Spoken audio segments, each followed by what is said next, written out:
Tonight, we're going to explore a profound teaching in the Buddhist tradition, impermanence. It's essentially a teaching about change and our human tendency to resist it. We spend so much of our lives trying to freeze the present moment or fighting with the way things are. But peace usually arrives the exact moment we stop trying to control everything and just allow life to move as it does. Before we begin, feel free to share what time it is and where you're listening from. The Buddha once said that all things are impermanent, and that when we see this clearly, we begin to find freedom. Now, this is not a teaching of sadness. It is, in its own quiet way, a teaching of great joy. Because when we release our grip on how things should be, we discover how beautiful they already are, just as they are, right now. So settle in. Let your shoulders soften. Let your breathing find its own easy rhythm. And when you are ready, we will begin our journey together on what it means to let life flow. There is an old saying in the Zen tradition: water never asks where it is going. It simply flows. It moves around stones. It settles into valleys. It finds its way without effort, without argument, without worry.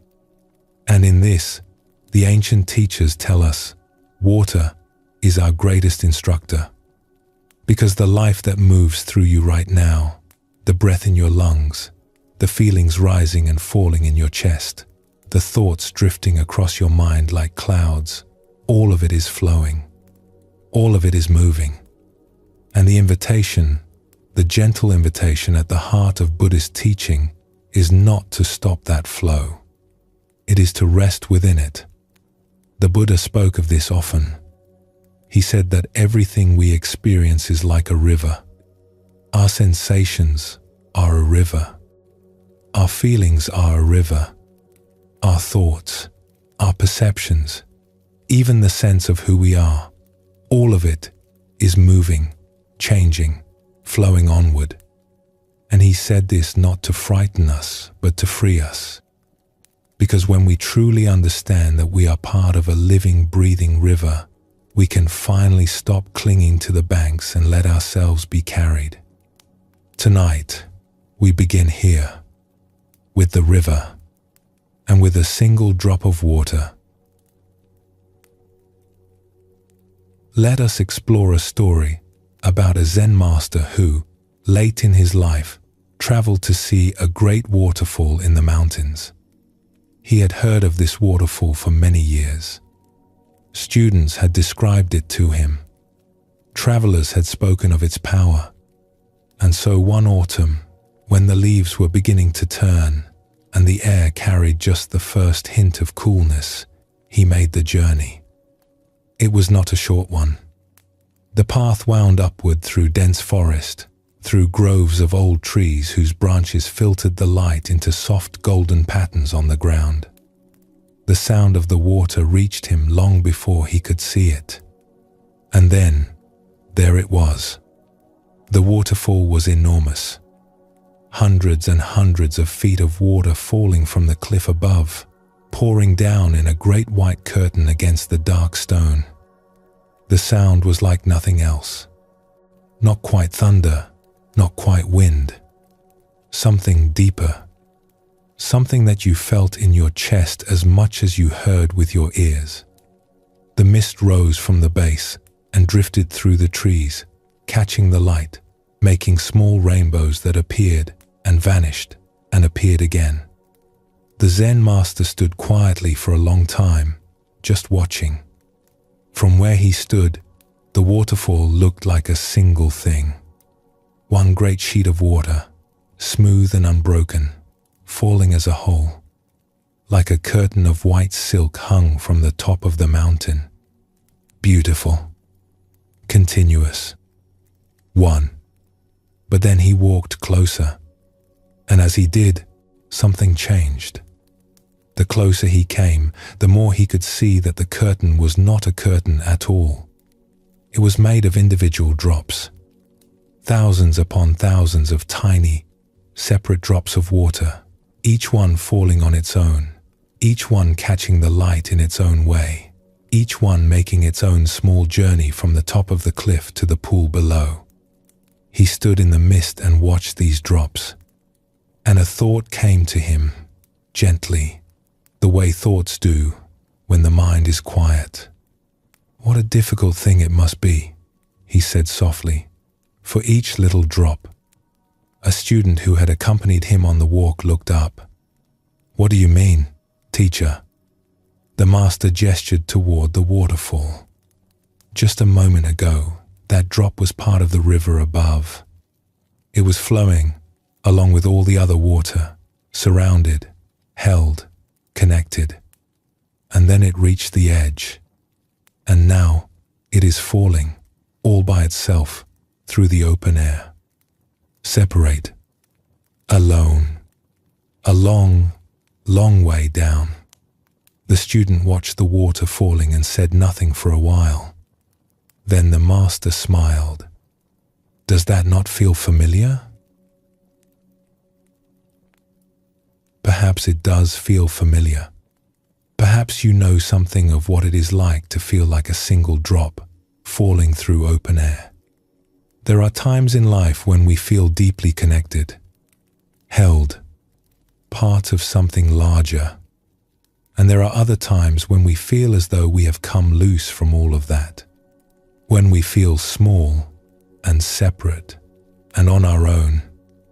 When the world feels very large and we feel very tiny within it.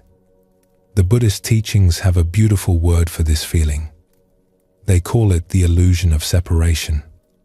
Because you see, the Zen master did not stop with the image of the falling drop.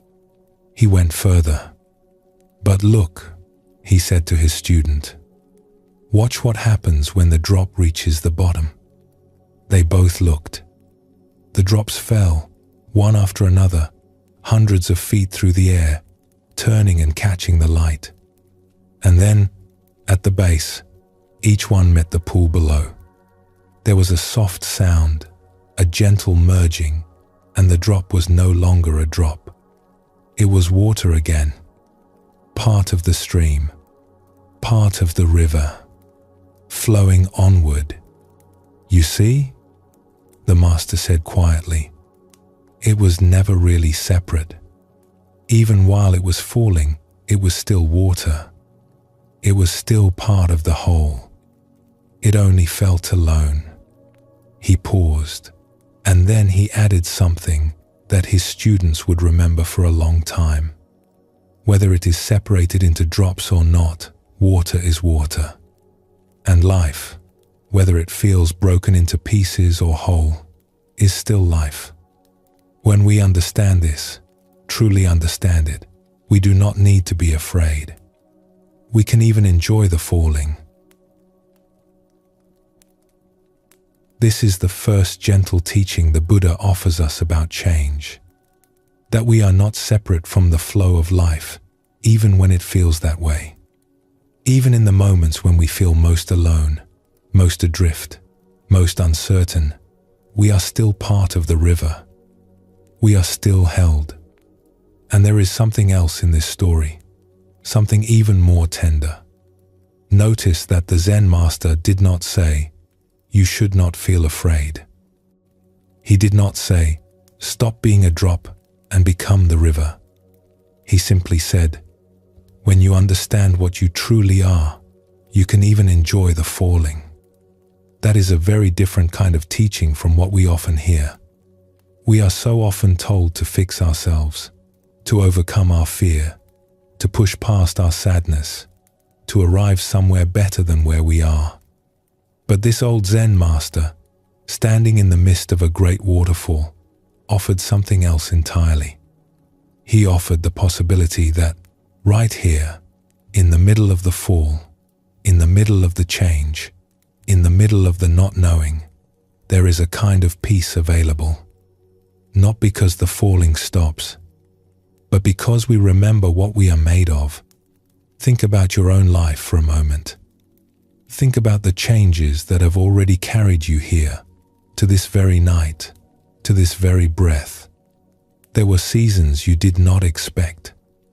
There were turns in the path you could not have predicted. And yet, here you are. The river carried you. It always has. Even when you could not see where it was going. Even when it felt like falling. There is a line from the ancient Buddhist texts, from a teaching called the Diamond Sutra, that says it so simply. Thus shall you think of this fleeting world.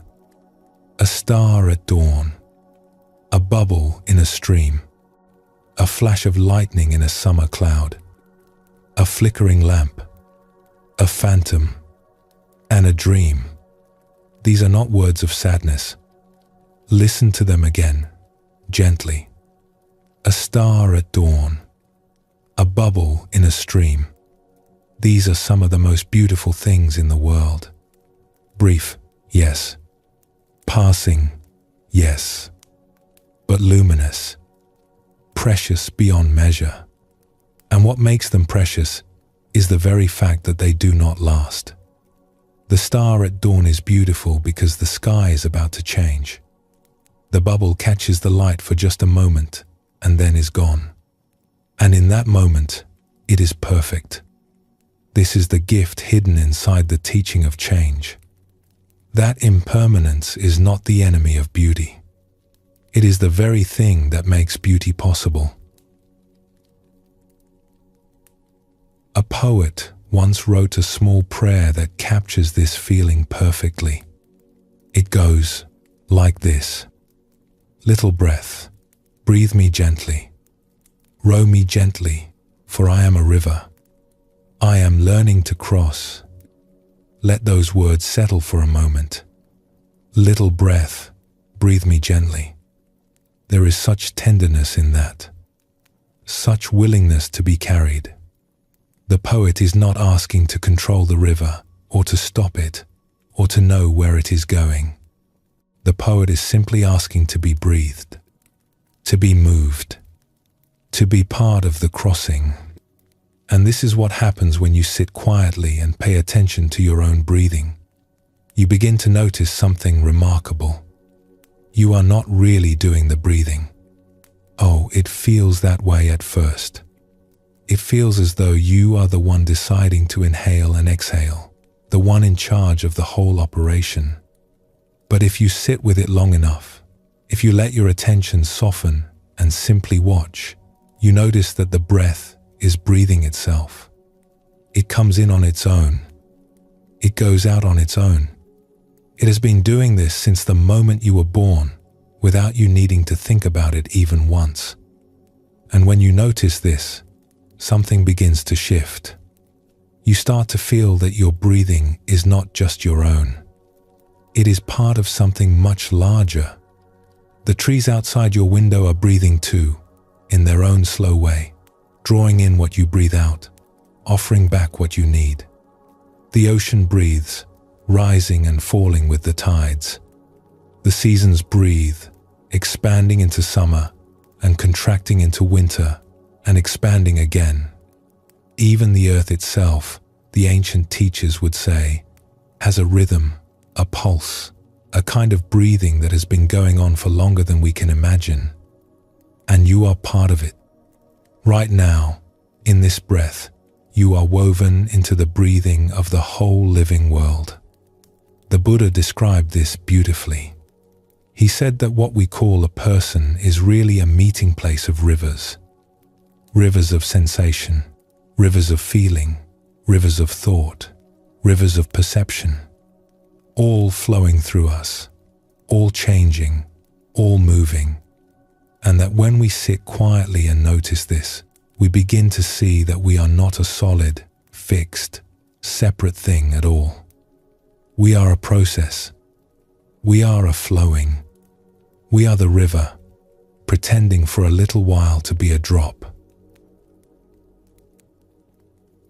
There is a practice in the Buddhist tradition that is very simple and very old.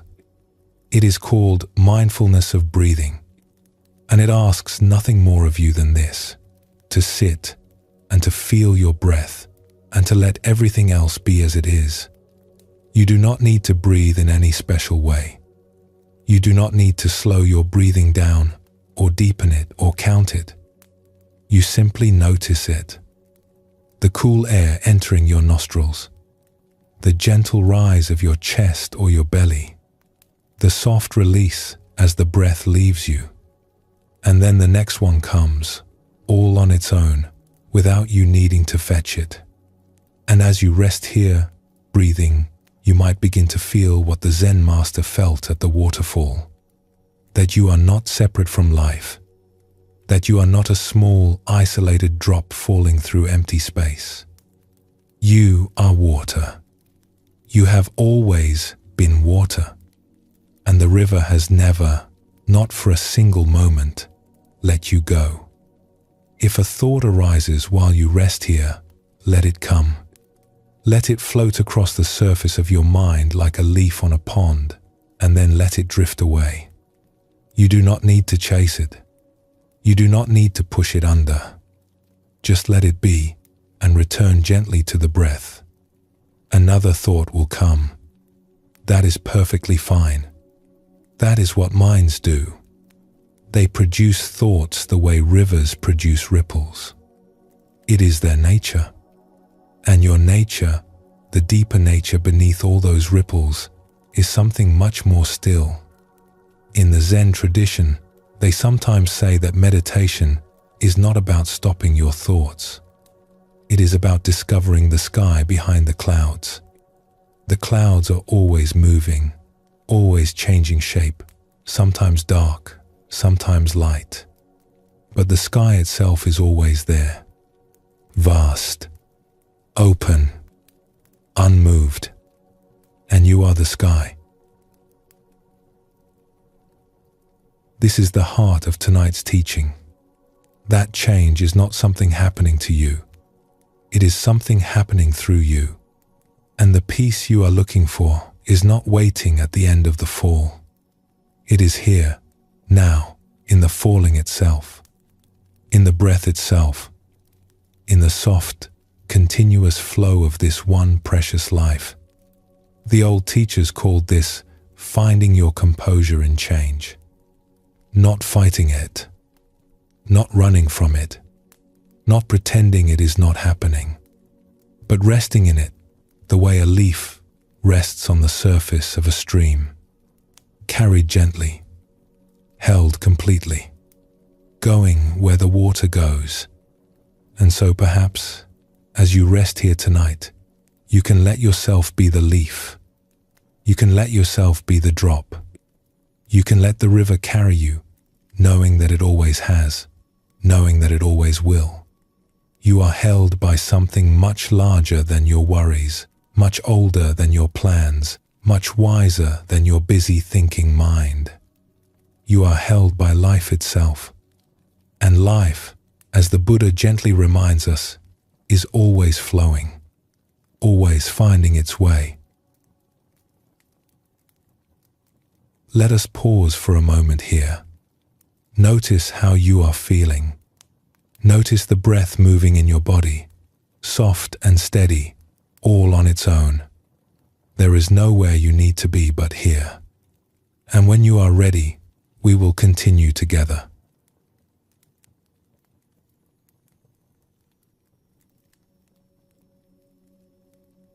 Imagine a warm evening somewhere in the forests of Southeast Asia, a long time ago. The air is soft and still. Insects are singing in the trees.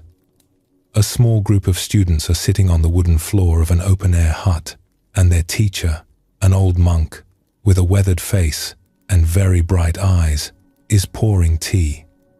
He pours slowly, the way people do when they are not in a hurry. The tea is simple. The cups are simple. But in his hands there is one cup that is different from the others. It is old. It is finely made, with a pale blue glaze that catches the lamplight.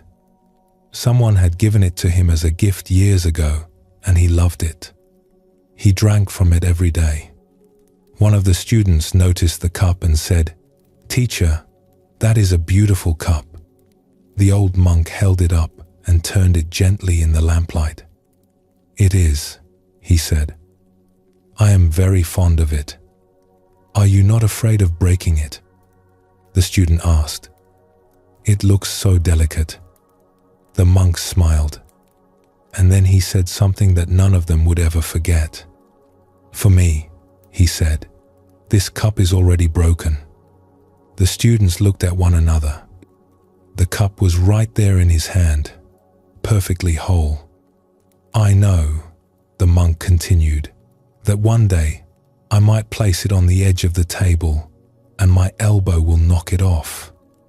Or someone will come to tidy the room and it will slip from their hands.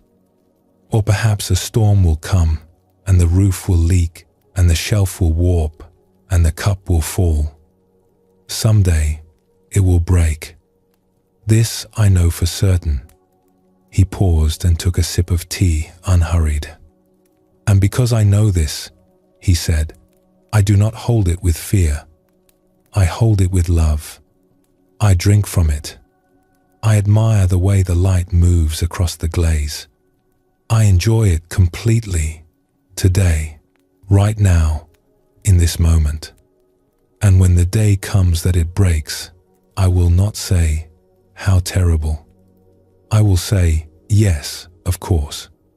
It was always going to.'" He set the cup down gently on the floor beside him. "You see," he said, "the cup is already broken. And that is exactly why it is so precious." There is something in this little story that goes against almost everything we are taught about how to live. We spend so much of our time trying to make things permanent, trying to hold things in place. We find something good, a friendship, a home, a season of life that feels just right, and our first instinct is to grip it tightly, to say, "Stay. Please stay exactly as you are. Do not change. Do not leave." And yet, everything we have ever loved has changed. Everything we have ever held has shifted shape. Not because life is cruel, but because life is alive. And living things move. The old forest monk was not telling his students to stop caring about the cup. He was not saying, "Nothing matters, so why bother?" That would be a cold teaching, and that was not a cold man. What he was saying was something much warmer, much more tender. He was saying, "Love what you have. Love it fully. But love it the way you love a sunset, not by trying to freeze it in the sky, but by giving it your complete attention while it is here." This is one of the most freeing things the Buddhist tradition has to offer. The understanding that letting go and loving deeply are not opposites. They are the same thing. When you stop gripping, your hands open. And open hands can hold so much more than clenched fists ever could. Let us explore a small story about this. There was once a traveler who came to visit a wise old woman who lived at the edge of a village. The traveler had heard that she was the happiest person anyone had ever met, and he wanted to know her secret. When he arrived, he found her sitting in a small garden. It was nothing grand. A few flowers, a low wooden fence, a view of the hills. She was drinking tea and watching the sky change color as the sun moved behind the clouds. "I have come a long way to ask you something," the traveler said. "People say you are the happiest person in this province. What is your secret?" The old woman thought for a moment. Then she held up her teacup, much the way our forest monk held up his. "Do you see this cup?" she said. "Yes, I love this cup, but I do not ask it to be here tomorrow. I do not ask the tea to stay warm. I do not ask the sun to stop moving behind those clouds. I just drink the tea while it is warm. I sit in the sun while it shines. And when the clouds come, I enjoy the clouds. The traveler frowned. But is that not sad? Knowing it will all change. The old woman smiled. It would be sad, she said, if I spent the whole time wishing it would stay. But I do not. So I am free to enjoy it. She poured him a cup of tea. Here, she said, drink this while it is still warm. That is the teaching in its simplest form. Drink the tea while it is warm. Watch the sunset while it is here. Love what you love, fully, without asking it to promise you forever. The monk had a favorite phrase that he repeated so often it became almost a greeting among his students. In his language, the phrase was just two small words. Translated, they mean something like, uncertain, is it not? He said it about everything. A student would come to him worried about the future. Uncertain, is it not? A student would come to him overjoyed about some success. Uncertain, is it not? The weather would change. The food would be good one day and plain the next. A plan would work out or it would not. And always, with that same quiet smile, uncertain, is it not? At first, his students found this a little frustrating. They wanted answers. They wanted to know what to do, how to prepare, how to get it right. But slowly, over time, they began to understand what he was really offering them.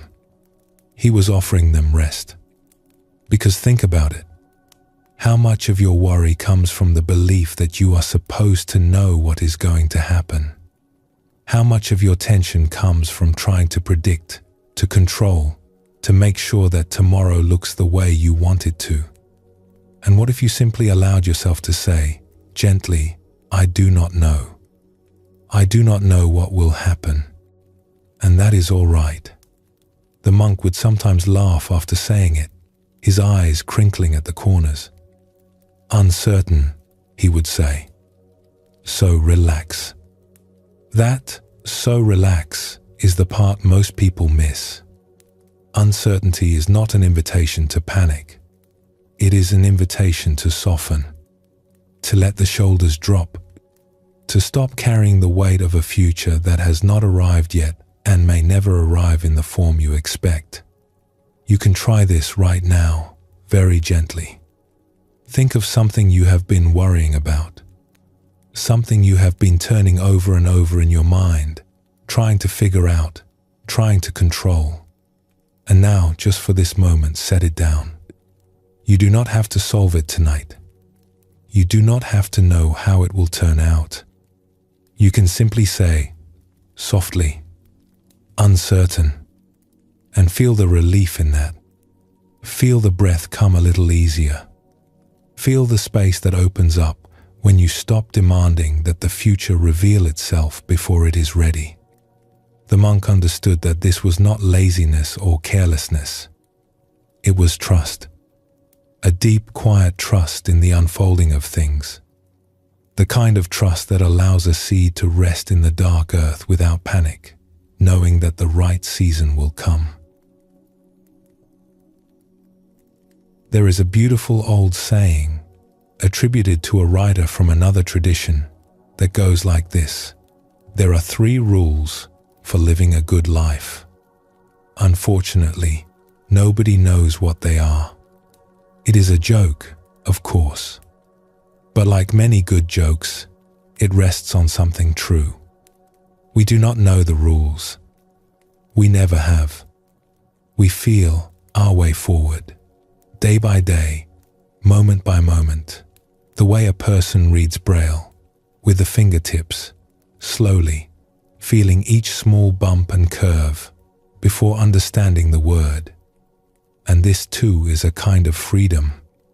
Because if you do not need to know the whole path, then you only need to know the next step.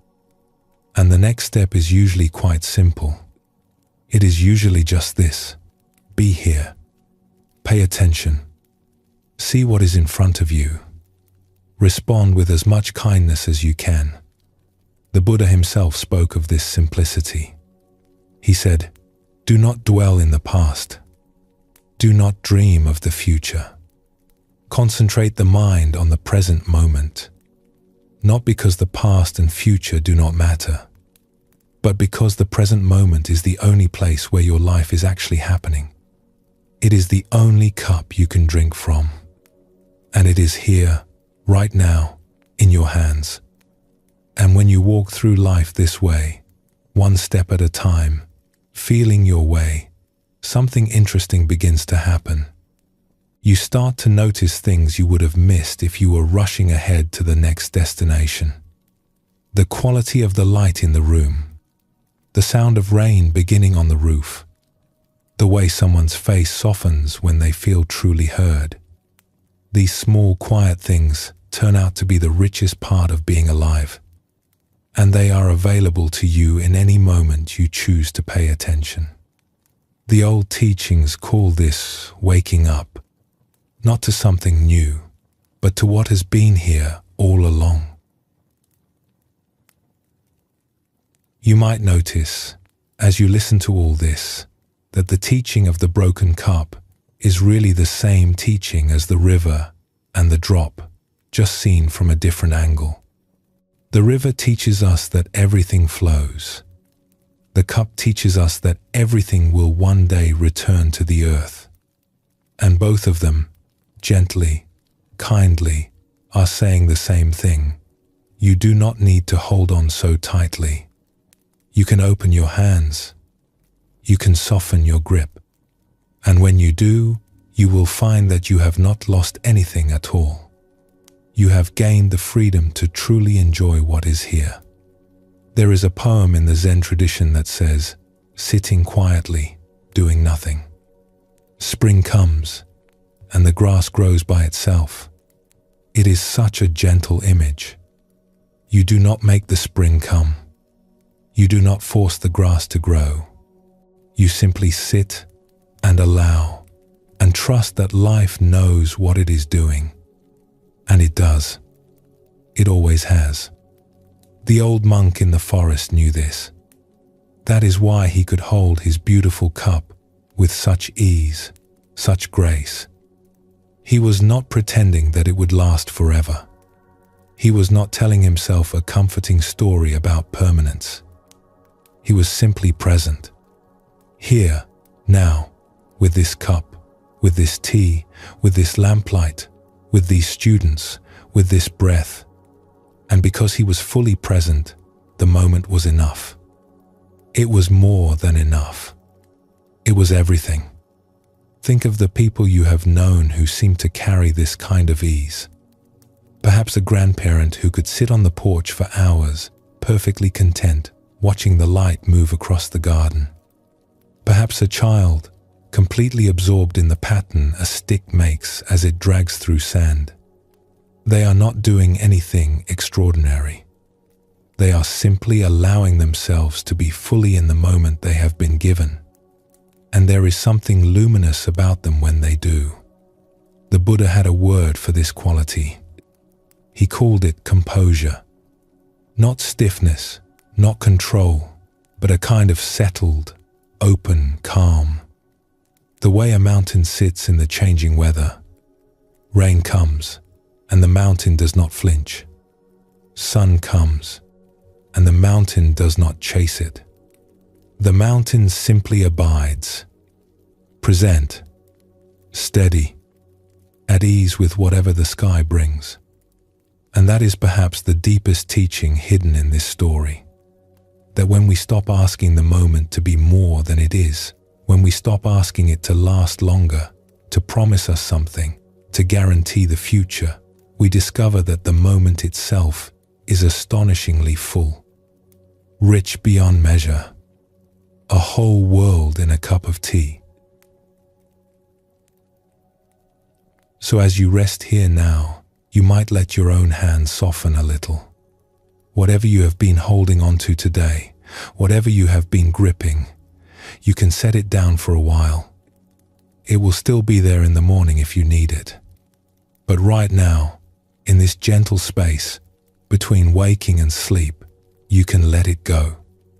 You can be like the old monk, sitting in the lamplight, drinking tea, smiling at the beautiful, impermanent world. The cup is already broken, and that is exactly why this moment is so sweet.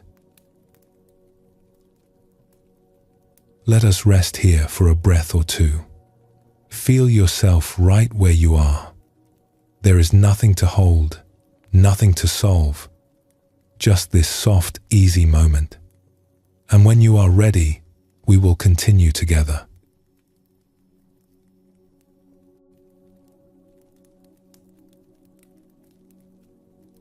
Have you ever arrived somewhere only to find it closed? Not just a shop or a restaurant, but something you had set your heart on. Something you had traveled toward, planned for, imagined in detail. And then you got there, and the gate was shut. The sign said no. And that feeling came, the one that sinks right through the middle of you. All that way, for nothing. It is such a common feeling, and it is the place where many of us stop. We turn around. We go home. We tell ourselves the story of the wasted trip. But the Buddhist teachers say something curious about moments like these. They say that the closed gate is not always what it appears to be. That sometimes what looks like an ending is really just the first few steps of a longer, more surprising path. And that the people who discover this are not the ones who push harder or demand louder. They are the ones who stay and walk a little further and remain open to what might be around the next corner. There is a Zen saying that goes, "The obstacle is the path." Not that the obstacle is in the way of the path. The obstacle itself is the path. And the gate being closed, the plan falling apart, the thing you wanted being unavailable, that is not a detour. It is exactly where the teaching begins. Let us explore a story about this. Two friends had planned a trip together. They had heard about a famous garden in a far-off province, a place known for its ancient trees and rare plants, a place people traveled from many regions to see. And so they set out early one weekend morning, driving for hours through the countryside, past farms and small towns and fields of wildflowers, talking and laughing, looking forward to the day ahead. When they arrived, the garden was more beautiful than they had imagined, at least from the outside. There was a magnificent gate, very tall, carved from dark wood, with characters inscribed along the top. And beside the gate, a high wall made of stone and decorated tile, stretching away in both directions, painted and ornate, easily as tall as 3 people standing on one another's shoulders. And on the gate, a simple sign, "Closed." One of the friends immediately became upset. "We should have checked," he said. "We drove all this way. What a waste. This was our only weekend." But his companion did not say anything for a while. She stood quietly, looking at the wall, breathing. And then, without explaining herself, she began to walk. Not away from the garden, along it. She turned left and started following the high decorated wall, stepping over roots and mossy stones, trailing one hand lightly along the tiles as she went. Her friend watched for a moment, confused. "Where are you going?" he called. "It is closed."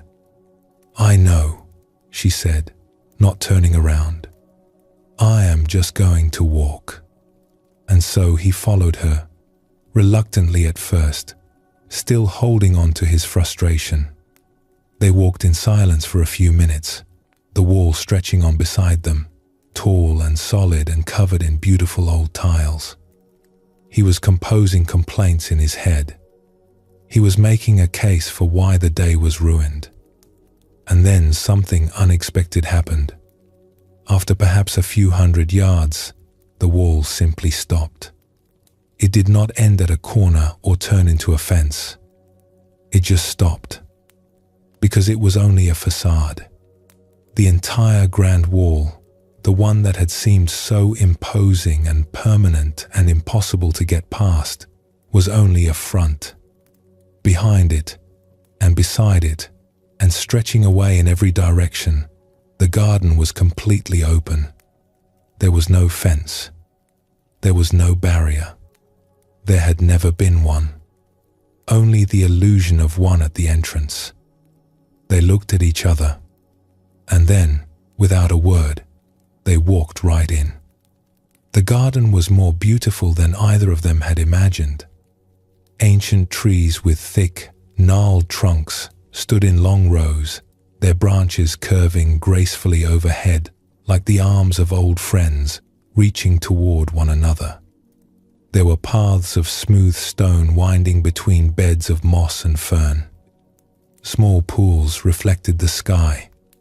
Somewhere, water was trickling softly over rocks, and the light, filtered through so many layers of leaf and branch, had a quality to it that was almost golden, almost like being inside a painting. They walked slowly, not speaking much, just looking. And the friend who had been so upset at the gate, the one who had wanted to turn around and leave, he was the one who eventually stopped in the middle of a mossy path and said, very quietly, "I am so glad we kept walking." His companion smiled. "So am I." And that was all that needed to be said. This story is so simple, and yet there is something in it that the heart recognizes immediately. How many of the walls in our lives are like this? How many of the things that seem solid and permanent and impossible to get past are really just facades? Just the first few feet of a barrier that, if we stay present, if we keep walking, simply dissolves into open space. The Buddha taught that most of our suffering comes not from the situation itself, but from the story we tell ourselves about the situation. We drove all this way. What a waste. That is not a fact. That is a story. And it is a story that closes the door before we have walked far enough to see whether the door is really there. The friend who kept walking did something very quiet and very powerful. She did not argue with the closed gate. She did not try to force it open. She did not collapse into disappointment. She simply stayed present and moved and remained curious. She let life lead her instead of demanding that life follow her plan. And the garden opened to her. There is an old Buddhist teaching that compares the mind to a fist. When the fist is clenched, the fingers are tight, the knuckles white, and nothing can get in or out. But when the fist opens, gently, slowly, the hand becomes a bowl, and a bowl can receive things: rain, seeds, sunlight, the hand of another person. All of these are available, but only when the grip releases. The same is true of the mind. When we clench around our plans, our expectations, our ideas about how things are supposed to go, we become a fist. Tight, closed, unable to receive whatever the moment is actually offering. But when we soften, when we let the plan be what it is and stay open to what might come instead, the mind becomes a bowl. And life, which is endlessly generous, begins to fill it with things we never thought to ask for. There is another story that belongs here, from a different tradition but carrying the same quiet truth. In a small village, long ago, there lived an old teacher. He was deeply loved by his students, not because he was dramatic or powerful, but because he was kind, and because he listened well, and because his teachings were simple enough for anyone to hold. Every week, his students would gather in his home, and he would teach them. And at the end of every lesson, he would say the same thing: "Now place these words upon your heart." For many years, this went on, and the students were faithful. They memorized the teachings. They contemplated them. They carried them with them through their days. But always, the old teacher said the same curious phrase: "Not put them in your heart, but place them on your heart." One day, a young student finally asked the question that many of them had been wondering about.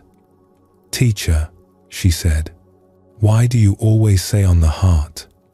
Why not in the heart? Surely the teachings belong inside." The old teacher looked at her with great tenderness. He was quiet for a long moment. "Because," he said, "only life can put the teachings inside your heart. I cannot do it. You cannot do it by effort alone. What we can do is place them gently on the surface. And then we wait." "Wait for what?" the student asked. "For the moment when the heart opens," he said. "And it will open. Hearts do. Sometimes from joy. Sometimes from sorrow. Sometimes from the simple, ordinary surprise of being alive. And when it opens, even just a crack, the teachings that have been resting on the surface will fall in. And then they will be yours. Not because you memorized them, but because you lived them." The room was very quiet after he said this. The students sat with it. Some of them looked down at their hands. Some of them looked at the old teacher's face, which was calm and patient, the face of someone who had placed many things on his own heart over a long life, and waited and been surprised by what fell in. And perhaps you have experienced this too, even without knowing it had a name. You hear something, a line from a book, a word from a friend, a phrase spoken by a stranger, and in the moment you hear it, it is just words. Nice words, maybe. Interesting words, but just words. And then, weeks later, or months later, or sometimes years later, something happens in your life. Something shifts. Something opens. And suddenly that line, that word, that phrase, lights up inside you like a lantern. You understand it now. Not with your mind, but with your whole being. It fell in. That is what the old teacher meant. And that is why he never hurried. He knew the heart has its own timing, and it cannot be rushed. This is perhaps the most comforting teaching of all for those of us who feel that we are not doing it right, that we are not spiritual enough, or wise enough, or disciplined enough, that we should be further along by now, whatever further along means. The old teacher is saying something wonderfully forgiving. You do not need to force the door. You do not need to push the teachings into your heart by willpower. You just need to keep showing up. Keep placing the words gently on the surface. Keep walking along the wall. And trust that the opening will come. Because it will. It always does. The garden was open all along. The heart will crack in its own time.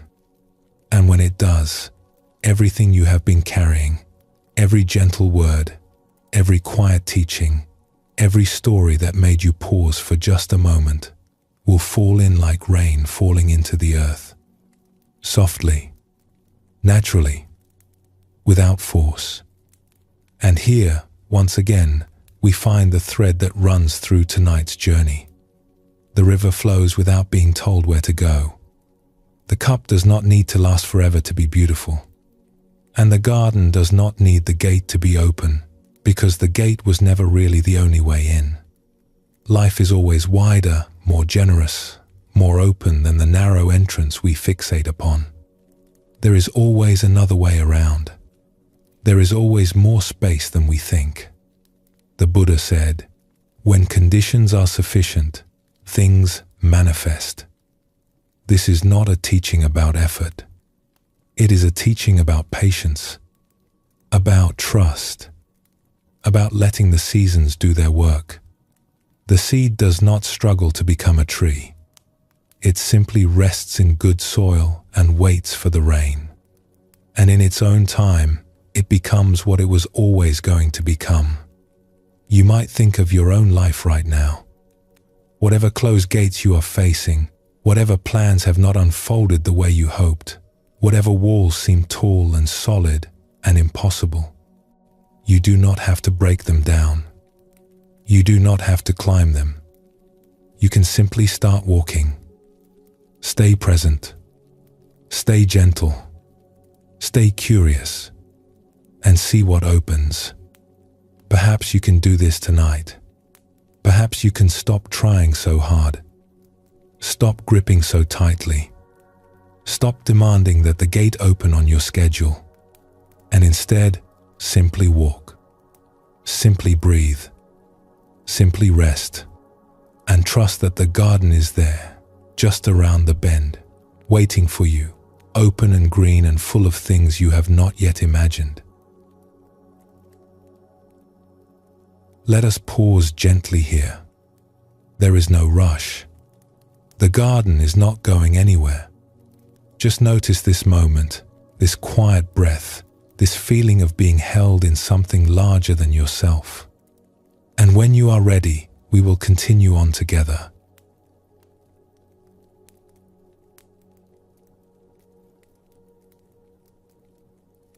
Sometimes a single word, spoken by the right person at the right time, can change the way you see everything.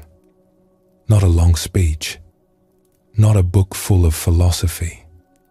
Just one word, offered simply, like a stone dropped into still water. And the ripples move outward from there, quietly, for a very long time. The word we are going to spend some time with now is this: wonderful. Let us explore a story about a woman who worked in the kitchen of a very large building. It was not a glamorous place. The kitchen was deep in the lower floors, away from the windows, lit by the flat white light of overhead lamps. The work was steady and hard. Preparing meals, cleaning, carrying heavy things from one end of the room to the other. She had been doing this kind of work for more than 20 years. She was small, and she was strong, and she was no longer young. Life had asked a great deal of her over the years. She was raising her grandchildren on her own, several of them, and her days were long. She arrived early. She left late. And in between, she worked without complaint in that warm, steamy kitchen where most people in the building never thought to visit. But there was someone who did visit. A woman who worked upstairs, whose job sometimes brought her down to the lower floors. And over time, these two women became friendly. They would stop and talk for a moment when their paths crossed. Nothing long. Just a greeting, a quick exchange, a smile. And every time the woman from upstairs asked, "How are you doing today?" the kitchen worker would answer the same way. She would not say fine. She would not say okay. She would not say not bad or hanging in there or any of the dozen small phrases we use to say almost nothing at all. She would turn her face upward and her eyes would brighten and she would say, with complete sincerity, "Wonderful." The first time she said it, the woman from upstairs almost laughed. It seemed so unlikely. Here was a person doing difficult work, in a difficult place, carrying the weight of a full and demanding life. And she was saying wonderful, not as a joke, not as sarcasm. She meant it. And the more the woman from upstairs visited, the more she realized that this was not a performance. It was not a mask. It was the truest thing about her. Something in this woman had found a way to be genuinely, quietly delighted by the simple fact of being alive. The steam rising from the pots, the sound of voices in the hallway, the feeling of her own two hands doing honest work. Wonderful. Over time, that single word became like a bell for the woman from upstairs. On difficult days, when things felt heavy or complicated or overwhelming, she would think of her friend in the kitchen. She would hear that voice in her mind, clear and warm. Wonderful. And something in her would soften. Something would ease, as if the word itself carried a kind of medicine. This is one of the quiet miracles of being around someone who is truly at peace. It is not that they give you advice. It is not that they solve your problems or take away your burdens. It is that their presence itself becomes a kind of teaching. You feel it in the room with them. Something slows down. Something settles. And without any words being exchanged, you begin to remember something you had forgotten, that it is possible to be at ease. Right here, right now, even in the middle of everything. There is an old saying that when the student is ready, the teacher appears. But sometimes the teacher does not appear on a mountaintop or in a monastery. Sometimes the teacher appears in a kitchen, wearing an apron, with flour on her hands, saying, "Wonderful," to anyone who asks. There is something important hidden in this story, and it is not about pretending that everything is fine when it is not. The kitchen worker was not ignoring the hard parts of her life. She was not wearing a mask of false happiness. She had simply discovered something that the Buddhist teachers have been pointing to for thousands of years, that joy is not something that depends on your circumstances. It is something that lives underneath them. The Buddha once said, "There is no path to happiness. Happiness is the path." This is a strange thing to hear at first. We are so used to thinking of happiness as a destination, something we will reach when the right conditions fall into place, when we get the job, when we find the person, when the problem is solved, when the weather changes. And then the thinking goes, then we will be happy. But the kitchen worker knew something different.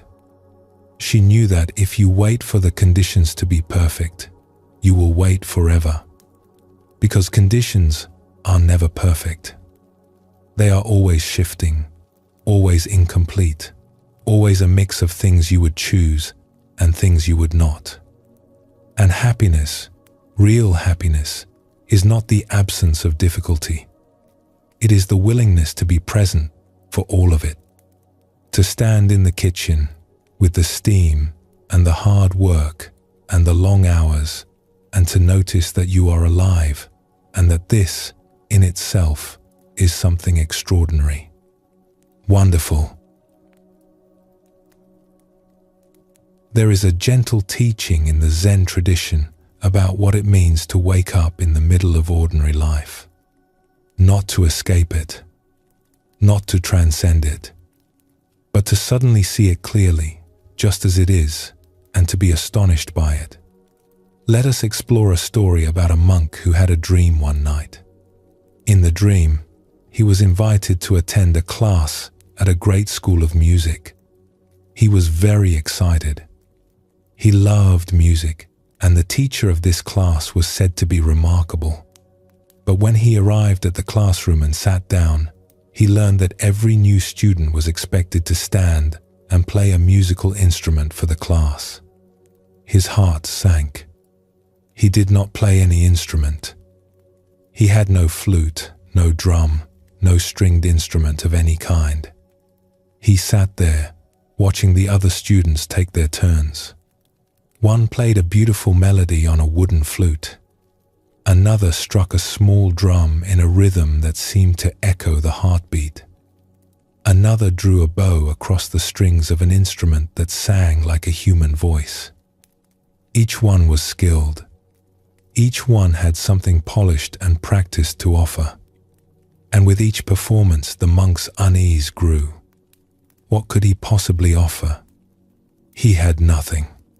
He had spent his life in silence and stillness, not in music. And then, just as the moment arrived, just as the teacher's eyes turned to him, he remembered something. He reached into the folds of his robe and found, resting there as it always was, a small bell. Just a simple, round bell, the kind he used every day to mark the beginning and end of meditation. Nothing fancy. Nothing impressive, just a small, clear bell. He stood, walked to the front of the room, and rang it. One clear note. It rose into the air of the classroom, pure and steady, and then, slowly, gently, it faded into silence. And in that silence, something shifted. The room itself seemed to breathe. The other students, who had been waiting, perhaps expecting something grand, found themselves simply listening to the note, and then listening to the silence that followed it. And in that silence, they heard something they had not heard before. They heard the room. They heard themselves. They heard the present moment ringing. That was all. One note, one bell. And it was enough. When he woke from the dream, the monk understood something he had known for a long time, but had perhaps forgotten. That the instrument you need is already with you. You do not need to go out and acquire something special. You do not need years of training or a rare and expensive tool. You already have what you need. It has been with you all along, resting quietly in your pocket, waiting to be remembered. And what is that instrument? It is simply your attention, your awareness, your ability to stop right in the middle of whatever you are doing and notice that you are here. In the tradition this monk came from, they used a bell for exactly this purpose. Throughout the day, at random moments, someone would ring a small bell, and no matter what anyone was doing, cooking or sweeping or talking or reading, they would simply stop, just for a breath or two. They would stand or sit where they were, and they would arrive, fully, completely, right here, right now, not reviewing the past, not rehearsing the future, just here. And what they discovered over and over again is that here is almost always more beautiful than they remembered. That the present moment, when you actually show up for it, is astonishingly rich. The color of the light, the texture of the air, the sound of a bird outside the window that you had not noticed until you stopped. All of it, waiting. All of it, wonderful. The Buddha said, "The secret of health, for both mind and body, is not to mourn for the past, nor to worry about the future, but to live the present moment wisely and earnestly." And living it wisely does not mean living it perfectly. It means living it awake. Think of a time when you were completely absorbed in something simple, Perhaps you were watching the rain fall on a window. Perhaps you were listening to a piece of music that moved you, or sitting with someone you love in comfortable silence, or watching a cat sleep in a patch of sunlight. In those moments, you were not trying to be present. You simply were present, and everything felt, for just a little while, exactly as it should be. Those moments are not accidents. They are glimpses of the way things always are, underneath the noise and rush of our ordinary thinking. The rain is always falling somewhere. The sunlight is always landing on something. The beauty is always here. We just forget to notice. And the bell, whatever form it takes, is simply a way of remembering. You can try this in your own life, gently, without making it into a project. You do not need a bell, though you can use one if you like. You can use anything. The sound of a door closing, the moment you sit down with a cup of tea, the first breath of air when you step outside. Any of these can become your small bell, your reminder to pause and arrive. And when you do pause, even for just a moment, you might find what the kitchen worker found. That the place you are standing is not as ordinary as you thought. That the life you are living, with all its routines and repetitions and small daily tasks, is quietly, stubbornly wonderful. Not because everything is perfect, but because you are here for it. Because you showed up. Because you rang the bell and listened to the note and let it move through you. There is a Zen saying, before enlightenment, chop wood, carry water. After enlightenment, chop wood, carry water. Nothing changes on the outside, but everything changes on the inside. The wood is the same wood. The water is the same water. But you are not the same. You are awake. And the ordinary world, seen through awake eyes, turns out to be the most extraordinary place there is. That is the teaching of the woman in the kitchen. That is the teaching of the monk and his bell. You do not need to go somewhere special to find peace. You do not need to wait for conditions to improve. You can ring your own small bell, right here, right now, and discover that this moment, this breath, this life, is already more than enough. Let us rest here for a moment. Feel the quiet around you. If you like, let this moment be your bell. A single clear note ringing softly, reminding you that you are here. And when you are ready, we will continue together.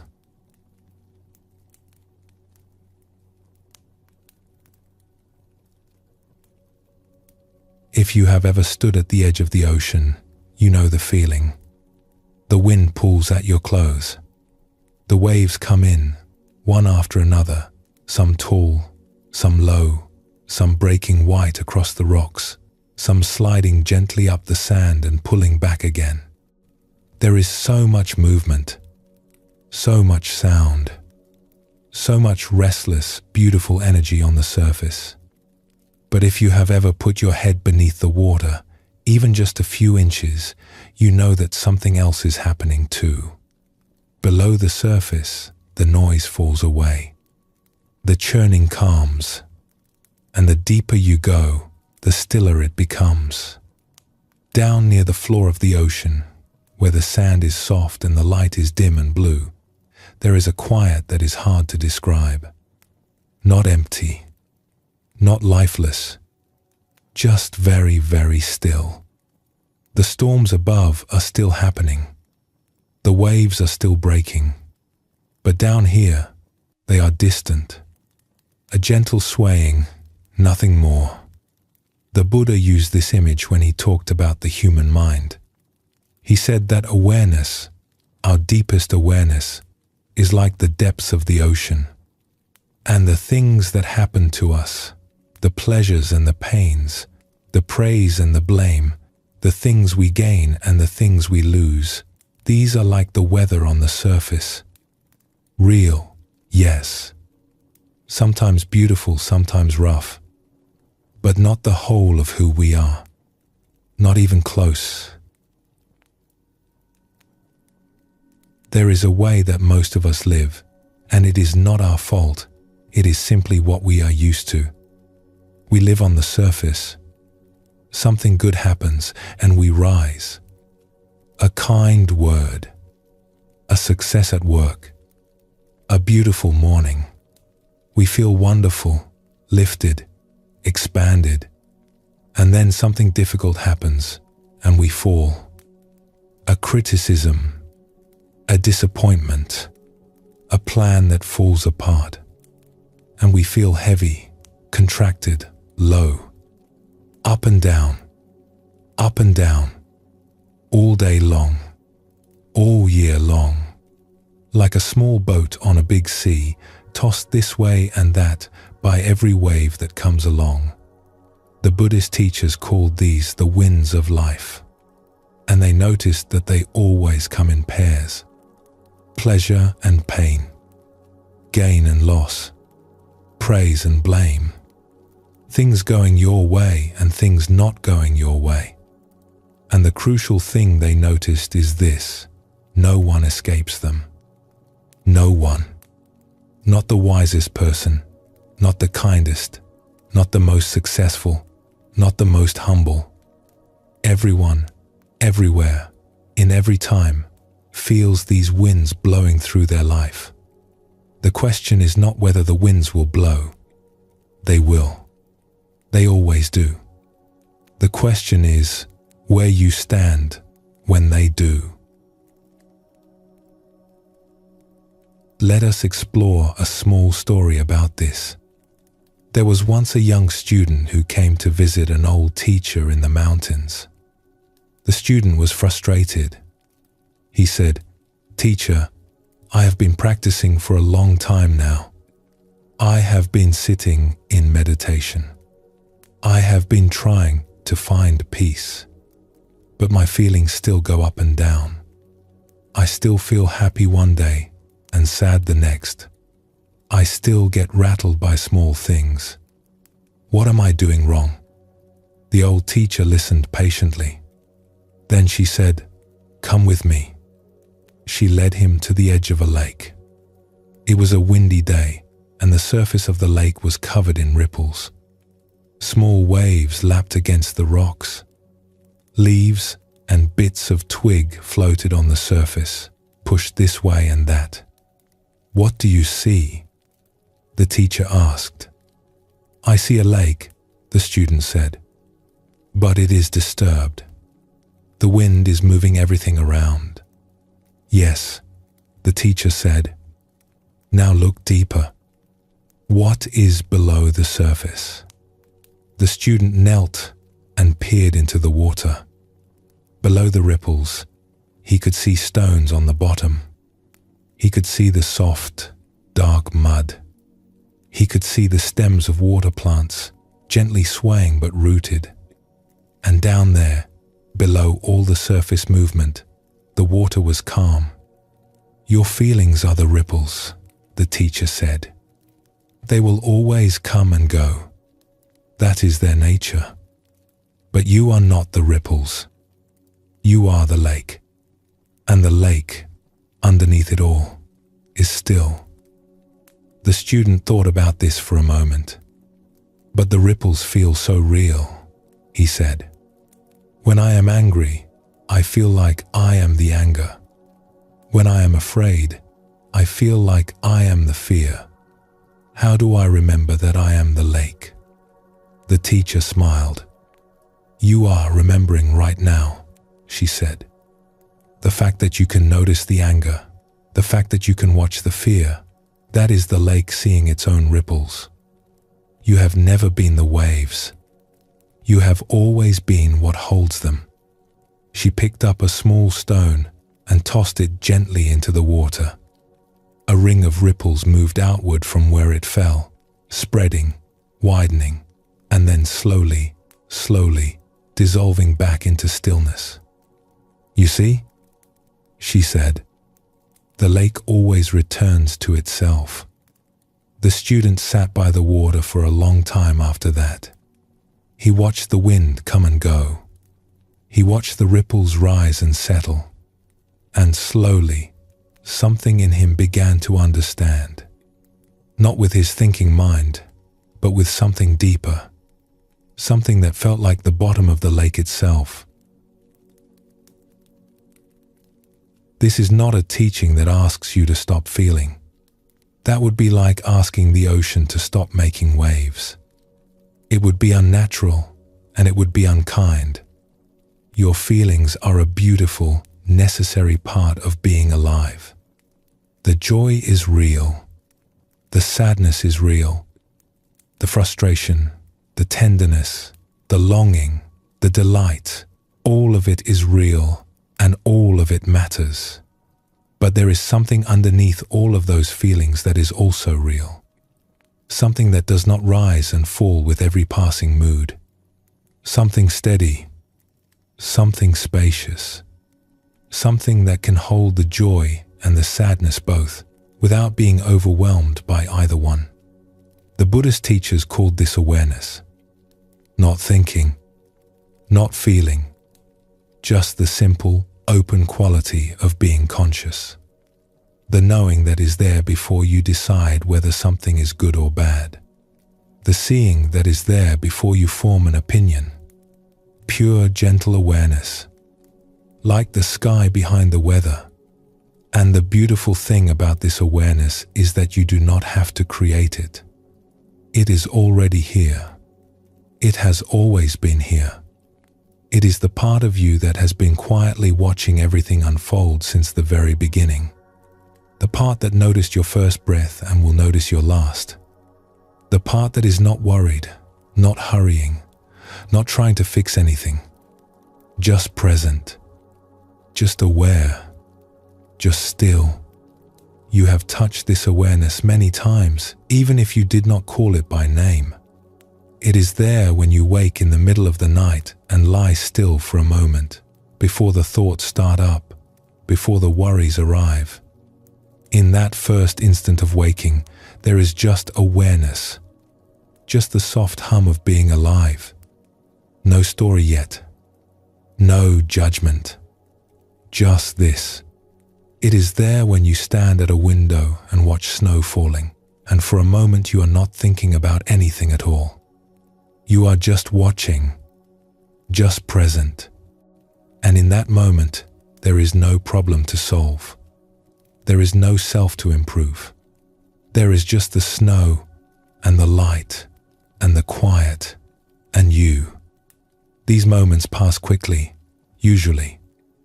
The mind picks up again, the thoughts begin, and we are back on the surface, riding the waves. But the stillness does not go anywhere.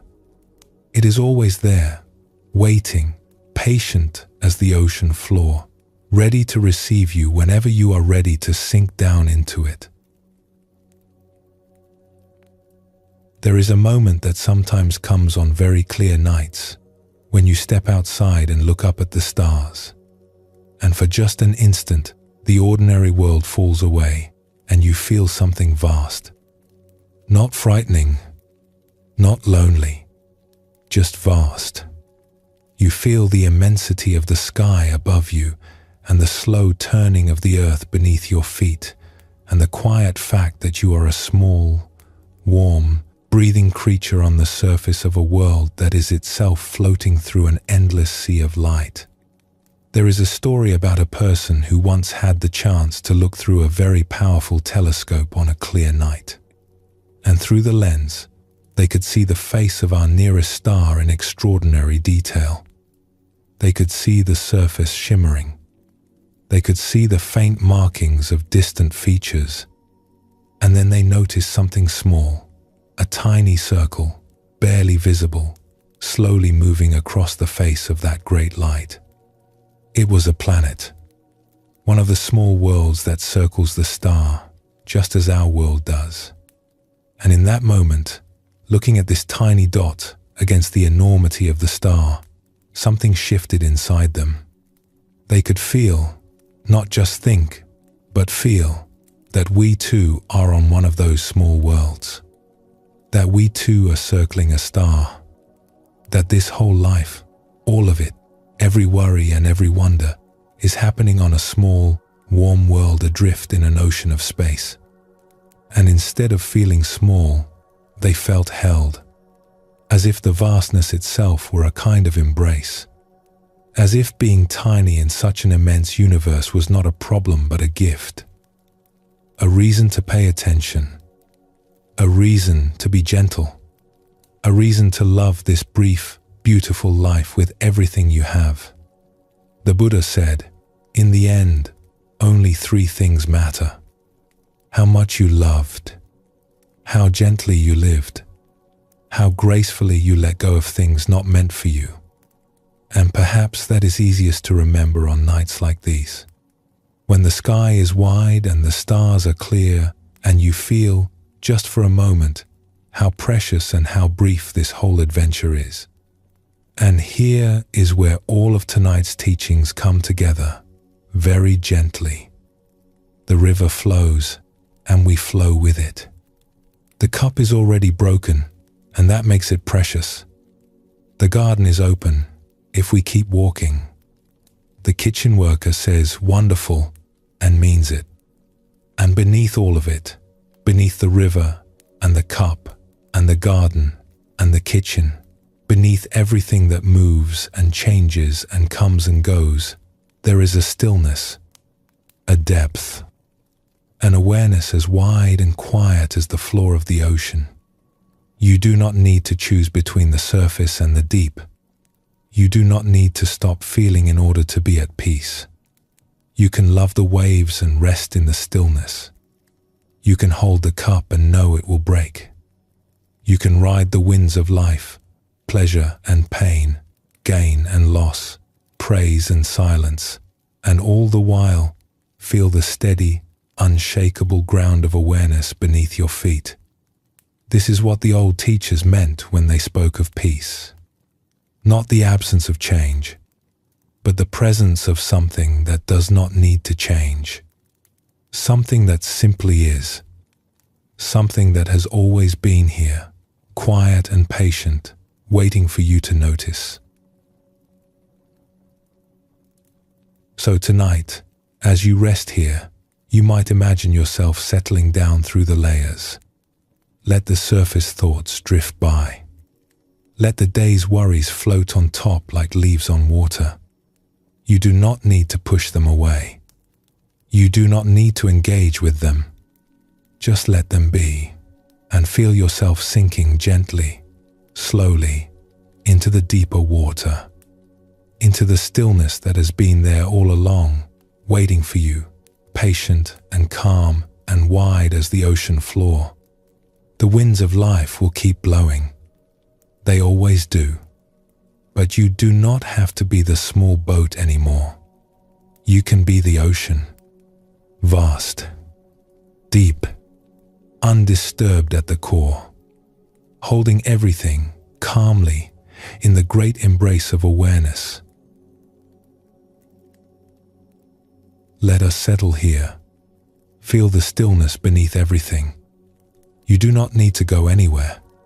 The deep water is already where you are. And when you are ready, we will continue together.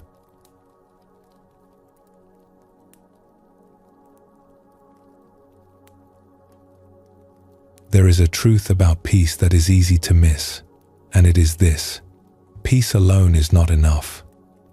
That might sound strange, especially after everything we have been exploring together tonight. We have talked about stillness, about the deep ocean, about resting in awareness. And all of that is real, and all of that matters. But the Buddhist teachers were very clear that peace, by itself, can become something cold, something removed, something that watches the world from a distance and says, "This does not concern me." And that is not what the old teachers meant at all. They said that a truly awake life has two wings, like a bird. The first wing is peace, equanimity, the stillness we have been learning about. And the second wing is compassion, the open heart that feels the world and responds with kindness. You need both wings to fly. With only one, you go in circles. Let us explore a story about a teacher who understood this better than almost anyone. He was an old man by the time most people came to know him. He had spent decades in study and contemplation, and he had a deep, quiet presence about him. But what people remembered most about him was not his wisdom. It was something simpler than that. It was the way he loved. People would come to see him from far away, carrying all kinds of burdens. Some were confused. Some were sad. Some were tangled up in problems they could not see their way out of. And when they sat down with him, expecting perhaps a lecture or a teaching or a set of instructions, what they received instead was something they had not expected. He simply loved them. Not in a dramatic way. Not with grand gestures or emotional speeches. He would look at them, really look at them, with those bright, quiet eyes, and they could feel it.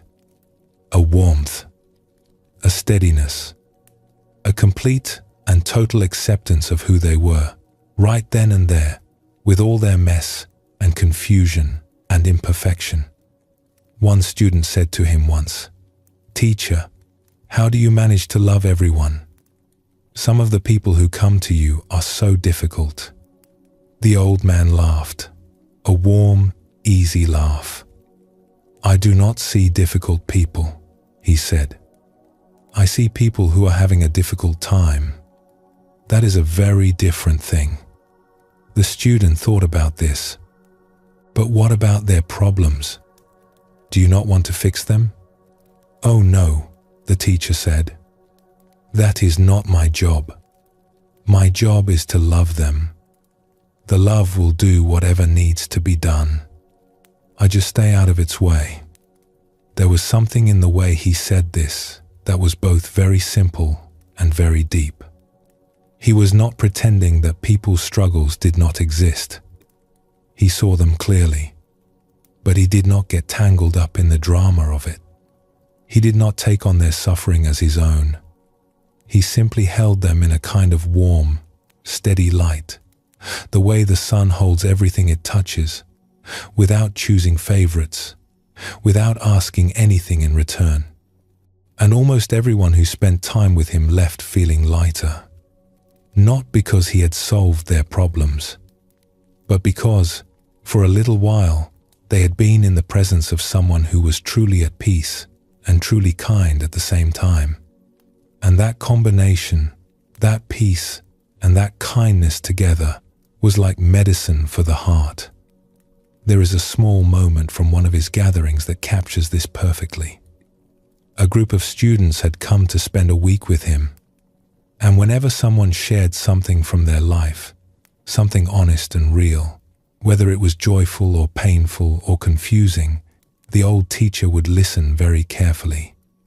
He would lean forward slightly. His whole body would become still, as if there were nothing else in the world except this person, this moment, this voice. And when they finished, he would look at them, and his eyes would be shining, and he would say just two words, "How beautiful." Not, "I am sorry," or "That is terrible," or "Here is what you should do." Just, "How beautiful." As if the very act of a human being telling the truth about their life, any truth, was something sacred and worthy of wonder. At first, some of the students were confused by this. How could everything be beautiful? But slowly, they began to understand. He was not saying that their circumstances were beautiful. He was saying that they were beautiful. Their honesty, their courage, their willingness to be real. And hearing that, being seen that way, changed something in them.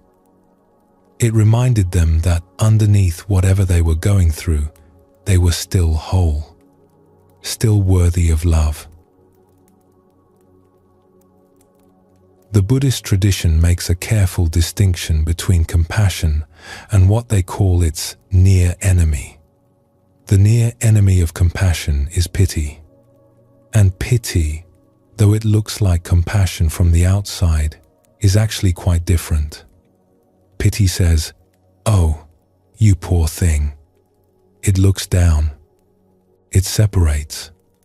It places you above the person you are feeling sorry for.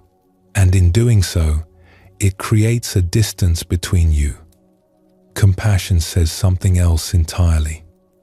Compassion says, "I see you. I am with you. We are in this together."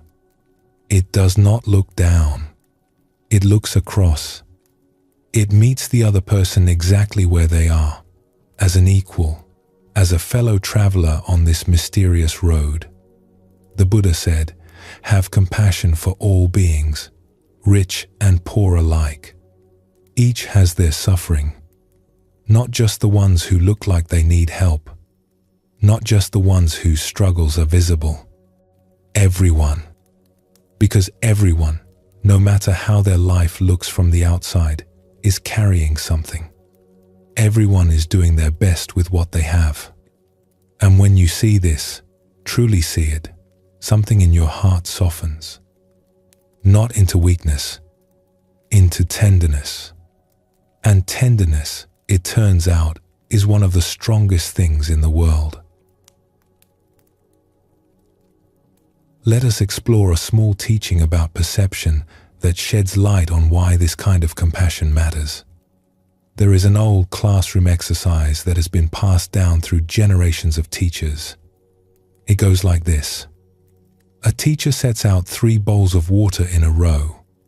The bowl on the left holds water that is quite warm. The bowl on the right holds water that is very cool. And the bowl in the middle holds water that is somewhere in between, just ordinary room temperature. The teacher invites a student to come forward and place one hand in the warm bowl and one hand in the cool bowl, and to hold them there for a little while. After a minute or so, the teacher says, "Now place both hands into the middle bowl." And what happens is always the same. The student's face changes, because the hand that was in the warm bowl now feels the middle water as cool, and the hand that was in the cool bowl feels the very same water as warm. The same bowl, the same water, but 2 completely different experiences, depending on where you have just come from. It is such a simple thing, and yet it says something very profound about the way we move through the world. We think our experience of things is solid. We think that when we feel something strongly, when we have a strong opinion or a strong reaction, that we are seeing the truth. But this little exercise reminds us, gently, that our perceptions are always shaped by where we have been, by what we have already experienced, by the particular bowl our hand was resting in just a moment ago. And when you understand this, really understand it, something beautiful happens. You become more patient, more forgiving, more willing to hear someone else's experience without insisting that yours is the only real one. Because you know, from your own 2 hands, that the same water can feel completely different depending on where you are coming from. This is the ground that true compassion grows from. Not from trying to be a good person, not from forcing yourself to care, but from the simple recognition that everyone is standing in a different bowl. Everyone is feeling the water differently, and no one is wrong. Think of a time when someone close to you reacted to something in a way that surprised you. Perhaps they were upset about something that seemed small to you. Perhaps they were calm about something that would have rattled you deeply. And in that moment, it would have been easy to think, why are they being like that? But the bowl teaches us something gentler. It teaches us to wonder, instead, what bowl were they standing in before this? What have they been through today, this week, this year, that makes them feel the water the way they do? And when you wonder that way, something shifts. Judgment softens into curiosity. Frustration melts into understanding. And understanding, gently, quietly, becomes love. There is a teaching attributed to one of the great modern Buddhist teachers that goes like this: if you have inner peace, the external problems will not affect your deep sense of peace and tranquility. But with that peace, you look out at the world, and you cannot turn away from what you see. This is the heart of the two wings. The peace does not close your eyes. It opens them. When you are no longer drowning in your own worry, your own reactivity, your own small storms, you begin to see clearly. You see the people around you. You see what they are going through. You feel their joys and their struggles. And because you are at peace, you can actually be there for them. Not from a place of panic or obligation, but from a place of genuine, steady, open-hearted care. This is what the old teacher knew, the one who simply loved everyone. He could love so freely because he was not afraid. He was not afraid of other people's pain because he had found his own peace. And from that peace, the love flowed out naturally, like water flowing downhill. He did not have to force it. He did not have to try. He just had to be still enough and open enough, and the love took care of the rest. And perhaps, as you rest here tonight, you can feel both wings. The wing of peace, which is the stillness you have been sinking into all evening, and the wing of compassion, which is the warmth in your chest, the quiet care you feel for the people in your life, for the world, for yourself. Because compassion includes yourself too. That is something we often forget. The same tenderness you would offer to a friend, the same patience, the same forgiveness is available for you. You are also doing your best with what you have. You are also standing in your own particular bowl of water, feeling it the only way you can. And that is enough. You are enough. The Buddha said, you yourself, as much as anybody in the entire universe, deserve your love and affection. Let that settle in. Not as a command, just as a gentle reminder, like a hand resting on your shoulder. You deserve your own kindness. Let us rest here softly. Feel the warmth of your own breathing. The peace and the kindness, both together, like two wings holding you aloft. And when you are ready, we will continue together.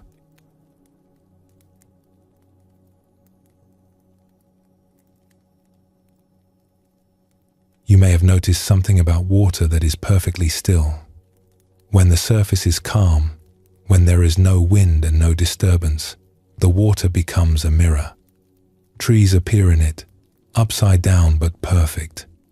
The sky appears. Clouds drift across the surface. And if you stand at the edge and look down, you see your own face looking back at you, clear and true. But the moment the surface is disturbed, even slightly, the image breaks apart. The trees blur.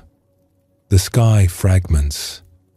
Your own reflection wobbles and stretches into something unrecognizable. The water is still water. But when it is moving, it cannot show you anything clearly.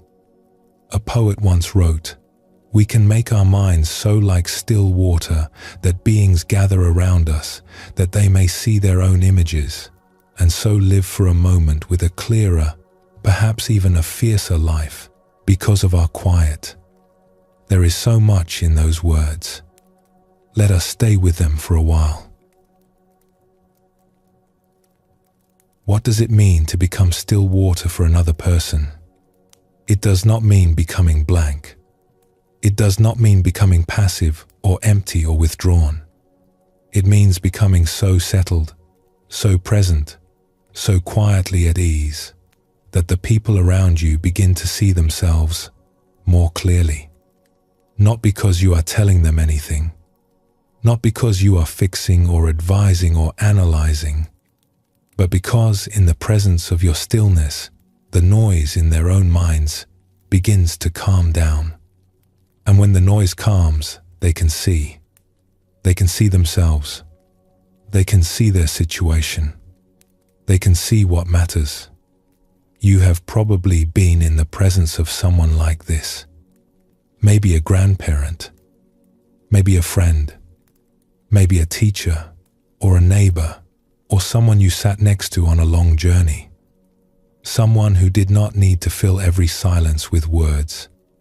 Someone who was simply, quietly, there.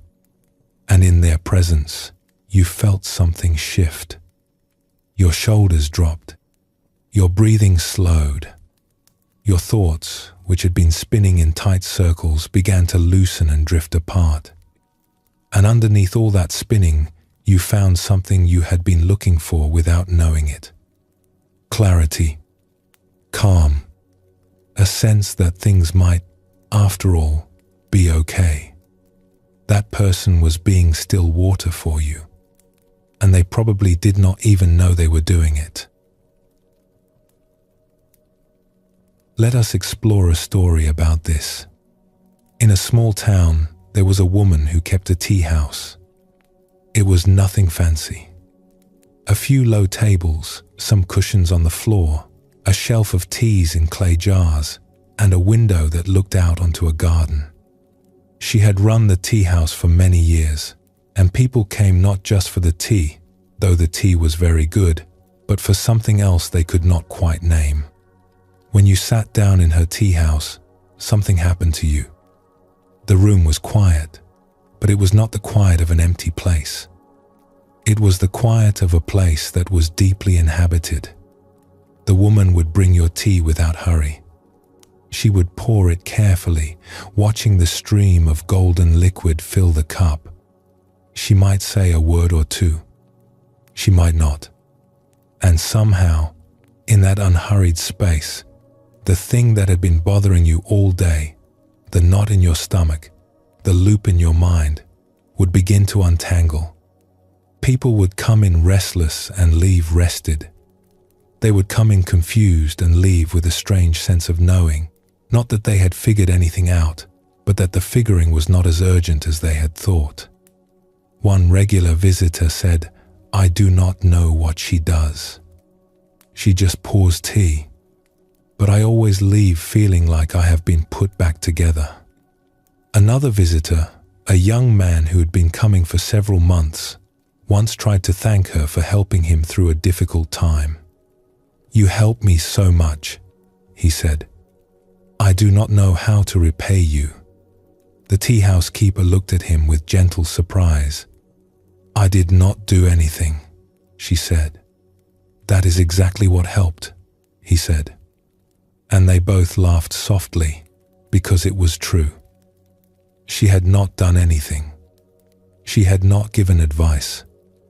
She had not offered solutions. She had simply been present. She had poured tea. She had sat with him in the quiet, and in that quiet he had found his own way through.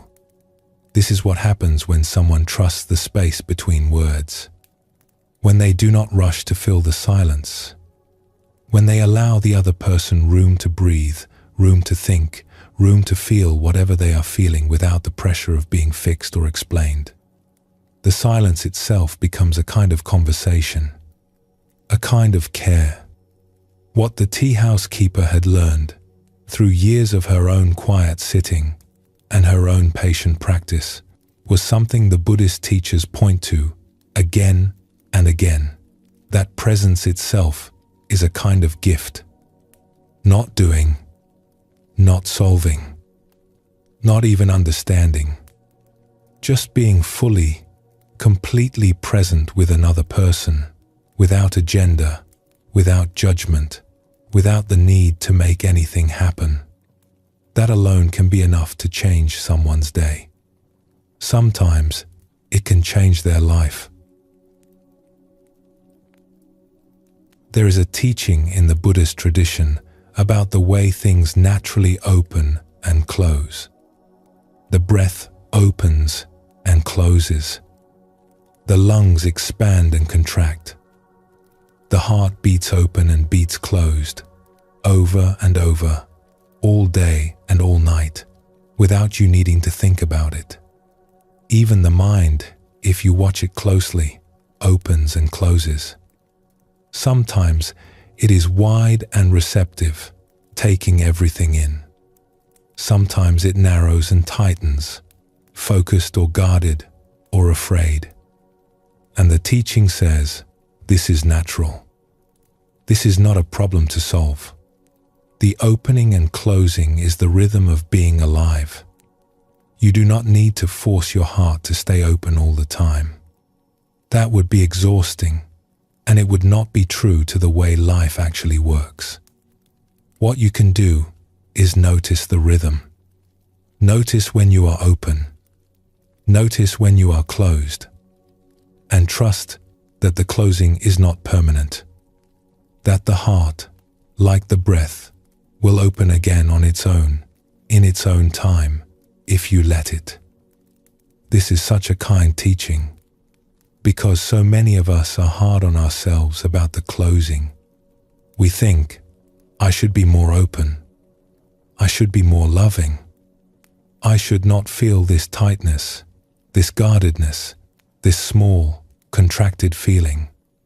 But the old teachers say, gently, it is all right. Even the flowers close at night. Even the trees pull their energy inward in the winter, and they open again in the spring. This is not failure. It is rhythm. It is life, doing what life does. You can feel this rhythm in your own body right now, if you pay attention. The breath comes in, and something opens. The breath goes out, and something gently releases. In, out, open, close. The most natural thing in the world. And your heart does the same. Your moods do the same. Your energy, your attention, your willingness to engage with the world, all of it pulses. All of it breathes. And knowing this, truly knowing it, is one of the kindest things you can know, because it means that the closed moments are not mistakes. They are simply the exhale, making room for the next inhale. And when you trust this rhythm, something surprising happens.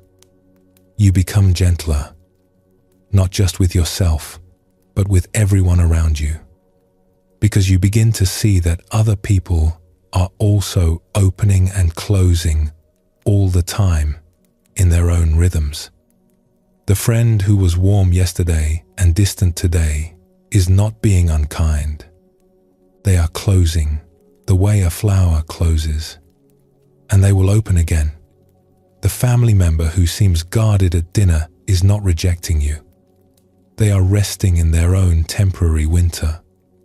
And spring will come.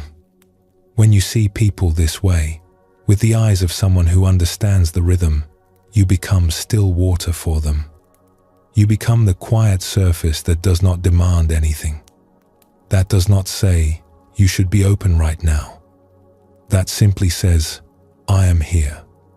Take your time. I will be here when you are ready. There is an old Zen saying, sitting quietly, doing nothing, spring comes and the grass grows by itself. We heard this earlier in our journey tonight, and it returns now with a slightly different meaning. Because it is not only about your own spring, it is about the spring of everyone around you. When you sit quietly, when you become still water, you create the conditions for other people to bloom. Not by pulling their petals open, not by shining a bright light on them and saying, "Grow," but by being the quiet, patient ground in which growing becomes possible. There is one more thing worth saying about still water, and it is perhaps the most important thing of all. The reflection that appears in still water is not something the water creates. The water does not paint the trees or arrange the clouds or design your face. It simply reflects what is already there, clearly, honestly, without distortion. And this is what the most peaceful people do for the rest of us. They do not give us something new. They show us what was already there, inside us, all along. The goodness that we had forgotten, the strength that we had overlooked, the beauty that we had stopped seeing because we were too busy, too distracted, too caught up in the ripples on the surface. Think of a child who runs to a parent after a fall. The child is crying, frightened, convinced that something terrible has happened. And the parent kneels down, holds them gently, and simply breathes. Does not panic, does not fuss, just holds them calmly, warmly, steadily. And within a minute or two, the child's breathing slows. The crying softens. The fear dissolves. Not because the parent did anything remarkable, but because the parent's stillness became a mirror in which the child could see that they were safe, that they were whole, that nothing was truly broken. We never outgrow the need for this. No matter how old we are, no matter how capable, there are moments when we need someone to be still water for us, to hold us in their calm, to reflect back to us the wholeness we have temporarily forgotten. And there are moments when we are called to be that stillness for someone else, not through effort or expertise, just through presence, just through the quiet gift of being at peace. When the mind becomes still, said an ancient teacher, and tranquil, neither seeking nor expecting anything, then it is possible to see what is true. And what is true, when you see it clearly, is almost always more beautiful than you expected. You do not have to become a different person to be this kind of presence in the world. You do not have to become more spiritual or more wise or more accomplished. You just have to become a little more still, a little more present, a little more willing to sit quietly and let the water settle. And when it does, the people around you will begin to see their own reflections. And those reflections, seen clearly, will remind them of who they really are. This, in the end, may be the most generous thing you can offer anyone. Not your advice, not your solutions, not your brilliance, just your stillness, just your peace, just the quiet, steady surface of a heart that has learned to rest. Let us settle here like still water. No movement needed, no effort, just the gentle, quiet clarity of being exactly where you are. And when you are ready, we will continue together for one last time.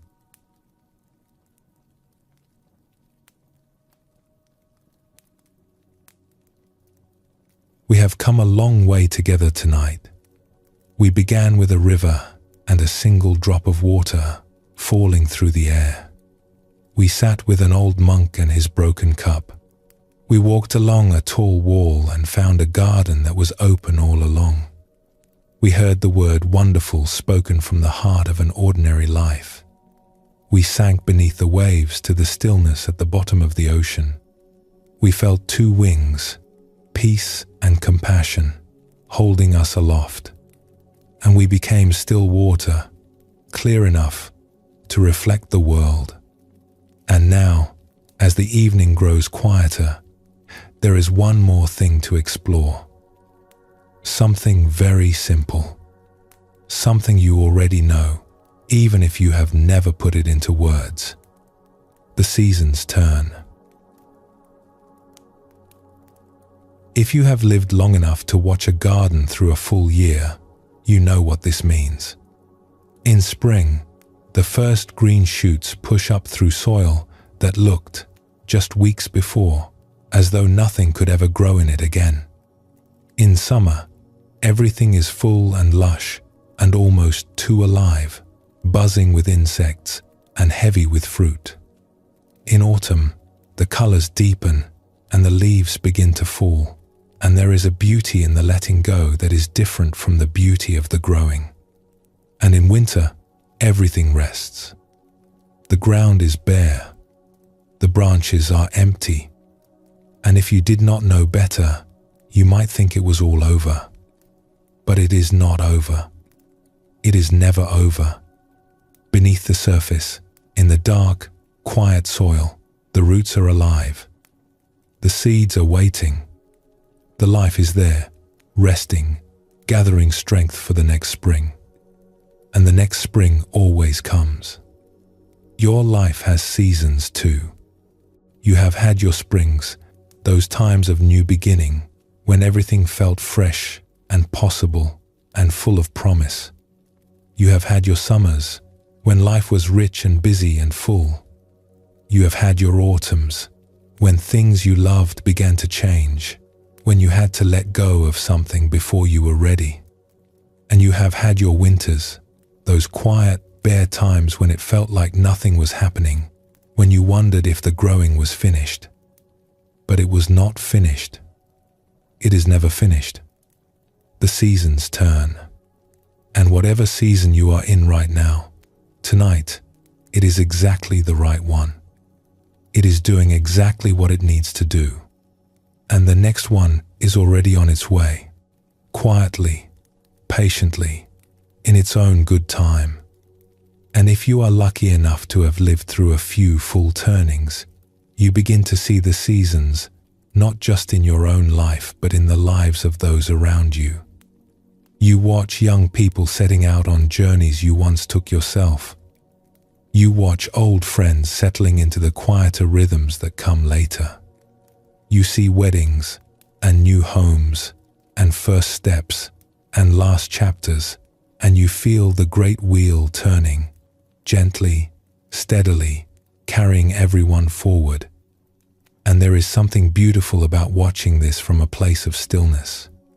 Not from a place of clinging, wishing you could go back, or rushing forward, wishing you could skip ahead, but from right here, seeing it all with clear, tender eyes, feeling the ache and the sweetness of it mixed together the way they always are, and bowing to it, quietly, gratefully, as if to say, yes, this is life, and it is good.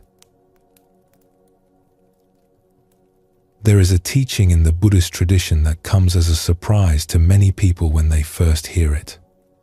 It is about a word that is often misunderstood. The word is nirvana. Most people, when they hear this word, imagine something far away, a distant mountaintop, a state of perfection achieved after years of heroic effort, a place you go to when you have finally gotten everything right.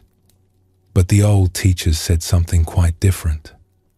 They said that nirvana is not a place you go to.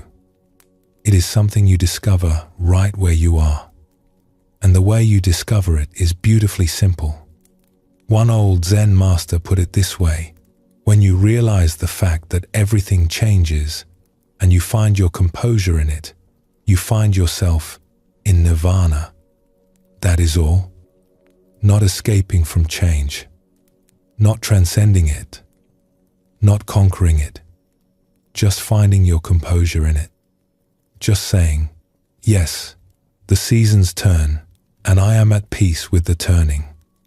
Yes, things come and go, and I can rest in the coming and the going. Yes, this moment is brief and beautiful and unrepeatable, and I am here for it, fully, gratefully, with my whole heart. That is nirvana, not somewhere else, right here, in this breath, in this room, in this quiet, ordinary, extraordinary moment. You have probably tasted this already, even if you did not know the word for it. Perhaps it came on an evening when you were sitting outside as the day ended, watching the light change, feeling the air cool, hearing the birds settle into the trees for the night. And for just a moment, you were not wishing for anything. You were not regretting anything. You were simply there, present, at ease, held by the evening. And it was enough. It was completely, perfectly enough. That was composure. That was the turning of the season being met, gently, by a heart that was willing to turn with it. And it did not require years of training or a journey to a distant land. It only required you being still, being open, being here. There is an old saying in the contemplative traditions, you cannot stop the waves, but you can learn to surf. And perhaps that is the simplest way to say what all these teachings are pointing toward. Not stopping the change, not controlling the weather, just finding your balance within it, just learning to ride the swell with a kind of easy grace, trusting that the ocean knows what it is doing, even when you do not. The Buddha once said something to his students that has stayed with people for thousands of years. He said, "If it were not possible for you to live with a compassionate and peaceful heart, I would not ask you to do so. But because it is possible, I offer you these teachings." There is such kindness in those words. He is not saying, you must become perfect. He is not saying, you must try harder. He is saying, you already have what you need. The capacity for peace is already in you. The capacity for compassion is already in you. It has always been in you. All I am doing is reminding you that it is there. And this is what the whole of tonight has really been about. Not acquiring something new, not becoming someone different, but remembering the river you are part of, remembering the stillness beneath the waves, remembering the open heart that has been with you since the very beginning, patient and ready, waiting for you to turn toward it. The seasons will continue to turn. That is their nature. There will be springs you did not expect and winters you did not plan for. There will be moments of astonishing beauty and moments of quiet difficulty. The cup will break. The river will flow. The garden will open and close and open again. And through all of it, you can carry with you the simple teachings we have shared tonight. That you are part of something much larger than your worries. That impermanence is not the enemy of beauty, but the very thing that makes beauty possible. That patience reveals openings that force cannot find. That the present moment, when you arrive for it, is always more than enough. That beneath the waves, there is a stillness that nothing can disturb. That peace and compassion belong together, like two wings of a single bird. That your stillness is a gift to everyone around you. And that the seasons turn, always, toward new life. The Buddha said, thousands of candles can be lit from a single candle, and the life of the candle will not be shortened. Happiness never decreases by being shared. You are that candle tonight. Quiet, steady, glowing, and the light you carry does not run out. It only grows the more you share it. Let us rest here one last time. The journey is complete. The seasons will keep turning gently, faithfully, in their own good time. And you are held, as you have always been, by the great river of life itself. Take one soft breath and let it go.